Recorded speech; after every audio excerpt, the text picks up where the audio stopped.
So my very first experience in the startup space was being a founding team member of Braintree, which is a payment gateway that powers some of the largest mobile apps in the world.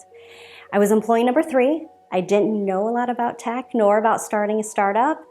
And I had to learn really early that when leading a team of people, that you have to be willing to do the same hard work that your team does. So I usually am one who still, in my executive roles, make sure that I roll up my sleeves and I get my hands dirty just as much as my team does. It's been important to me as I've built various startups and teams to also be very educated in the topic that I'm teaching people. I'm a very collaborative leader. I make sure my team has a voice.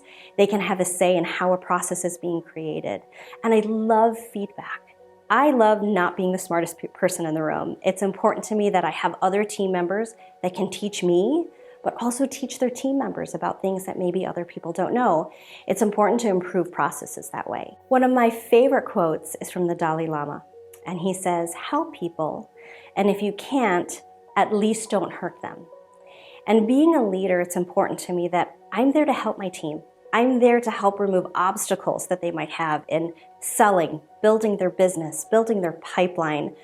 If they're product managers, helping them with product management and developing products. It's important to me when I go into companies to make sure that I leave a place better than I found it. Something I've had to focus on building my career is being unapologetic.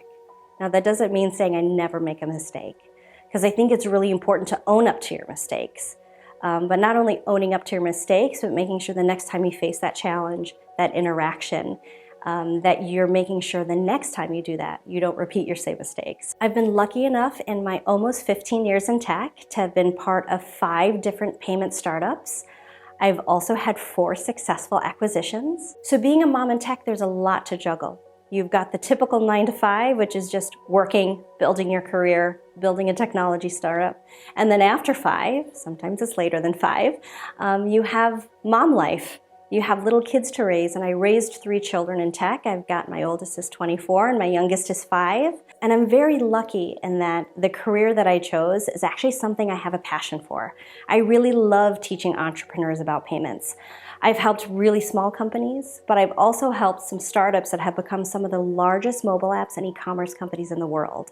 I'm very well connected in the payments industry, which can be very helpful to entrepreneurs that are trying to launch certain kinds of technologies. My favorite thing to do is to sit down with an entrepreneur and whiteboard their entire payment flow to understand what they're selling, how they need to sell it, what parts of the world they need to sell it in. Do they only need to accept credit cards? Maybe an entrepreneur is launching in another country and actually needs to accept alternative payment methods, for example. That's something that I can help someone plan and strategize around. I have relationships with the likes of Visa, MasterCard, American Express, so I can help entrepreneurs as they try to build their payment technology determine which of those vendors in the ecosystem can actually help them.